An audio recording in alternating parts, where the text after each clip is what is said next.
200 की फेसबुक पर एक झलक देखने के बाद बहुत से मित्रों ने उसके कुछ पन्नों की झलक मेरी आवाज में सुनने की इच्छा जाहिर की है।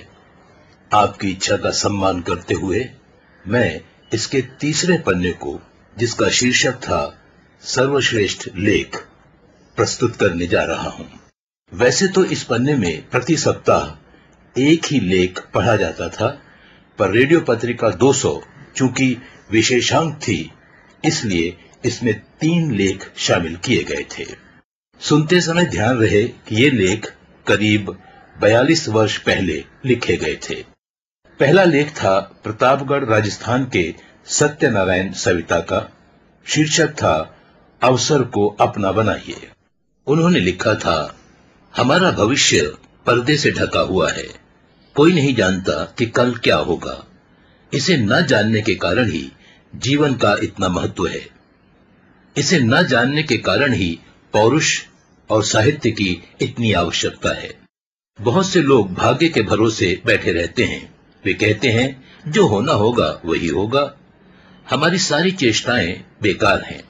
ऐसे लोग भ्रमवश अपना जीवन तो नष्ट करते ही हैं, हमारे जातीय चरित्र को भी अकर्मण्यता और पतन की ओर ले जाते हैं। ऐसा कोई आदमी नहीं जिसको जीवन में कभी उन्नति का, सफलता का सुअवसर न मिला हो। परंतु होता यह है कि जब वो आता है, अधिकांश हाथ पर हाथ धरे बैठे रह जाते हैं, उसका लाभ नहीं उठाते। देवता द्वार पर आकर लौट जाते हैं, द्वार नहीं खुलता। प्रियतम पास से गुजर जाते हैं और हमारी आंखें उधर नहीं उठती, हमारे हाथ स्वागत के लिए नहीं उठते। सच पूछिए तो हर जगह सफलता आपका स्वागत करने के लिए छिपी घूम रही है। हर जगह वो आपको पाने के लिए बेचैन है। कठिनाई बस ये है कि आप में गर्मी नहीं, आप में बेचैनी नहीं, आप खुद शिथिल और निश्चल हैं। एडिसन मामूली युवक था। अखबार ढोया करता था, गाड़ियों पर अखबार के बंडल चढ़ाता था। कभी कभी देखता कि इन बंडलों या थैलों में जो रगड़ होती है, उससे एक आवाज पैदा होती है। ये आवाज कोई नई नहीं थी। न जाने कब से लोग उसे देखते सुनते आ रहे थे, पर किसी ने भी रहस्य के पर्दे को उठाने की कोशिश नहीं की। घूंघट उठाकर किसी ने उस अनुपम सौंदर्य को देखने का प्रयास नहीं किया जो उसके पीछे था।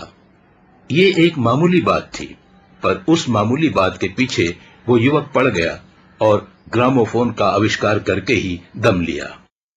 माइकल फैराडे बचपन में अखबार बेचा करता था और 7 वर्ष की उम्र से ही जिल्द साज की दुकान में काम करता था।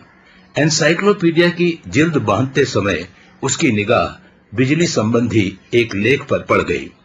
उसे उसने पढ़ा, बार बार पढ़ा, धीरे धीरे छिपकर प्रयोग करने लगा और वही चारों ओर का उपेक्षित बालक फैराडे संसार का एक प्रसिद्ध वैज्ञानिक बन गया।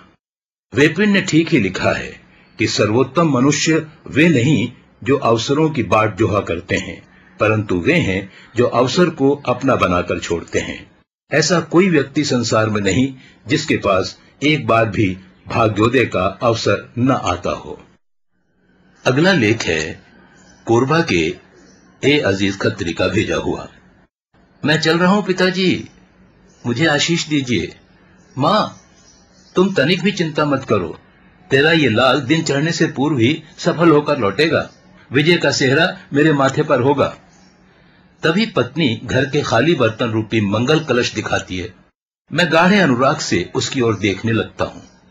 मुझे उसकी दोनों कजरारी आंखों में गेहूं और चावल का प्रतिबिंब दिखाई देता है। अपनी गंभीर दृष्टि से उसे आशान्वित करता हूं कि दिन डूबने से पूर्व अवश्य वापस आ जाऊंगा।